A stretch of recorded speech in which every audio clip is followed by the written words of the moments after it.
Oliver and Emily. Their story begins in an airport lounge where they couldn't be more different. Oliver is a rigid planner with a 7-year goal for success, while Emily is a cynical, spontaneous punk rocker who lives for the moment. After a cheeky, impulsive encounter in the airplane bathroom at 30,000 feet, they spend a day together in New York City. Despite their obvious chemistry, Emily is convinced they're a terrible match. They part ways with a bet. Oliver thinks his life plan will lead to happiness, and Emily thinks he's delusional. They go their separate ways, but little do they know, this isn't a one-night stand. It's the beginning of a 7-year game of almost. It's 3 years later, and Oliver's plan is in motion. He's trying to start an online diaper business, but his girlfriend has just dumped him. In a moment of loneliness, he calls the number Emily gave him years ago. To his surprise, she answers. They spend a New Year's Eve together, and for a moment, it feels like they might finally get it right. But once again, timing is a villain. Emily is just starting to get her life together as an actress, and Oliver is buried in work. They share a heartfelt moment, but Emily realizes she isn't ready for a grown-up relationship. They separate again, leaving us wondering if they'll ever be on the same page. 2 more years pass. Oliver's business is failing, and he's feeling like a loser.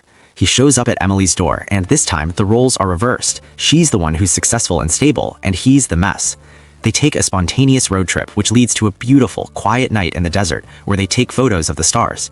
This is the moment they both realize that the best version of themselves is who they are when they're together. But just as things get serious, Oliver finds out his business has officially gone under. Feeling like he has nothing to offer her, he pulls away, and the will they, won't they cycle continues. Flash forward to the final year.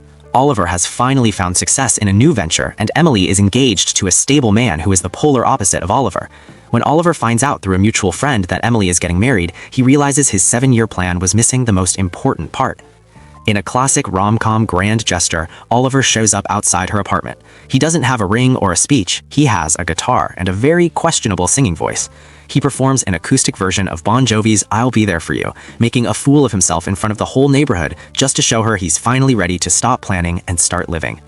Emily comes downstairs, but it's not to run into his arms, at least not yet. She tells him she's already broken off her engagement because she couldn't stop thinking about the star photos they took in the desert. They realized that it wasn't fate or luck that kept bringing them together. They were subconsciously choosing each other all along. The movie ends with them finally together, proving that love doesn't always look like a fairy tale. Sometimes it looks a lot like a 7-year-long accident. Do you believe in the right person, wrong time? Or should Oliver have just asked for her number at the airport and saved everyone 7 years of stress? Let us know in the comments. If you're a fan of Ashton Kutcher or just love a good slow burn romance, make sure to hit that like button and subscribe.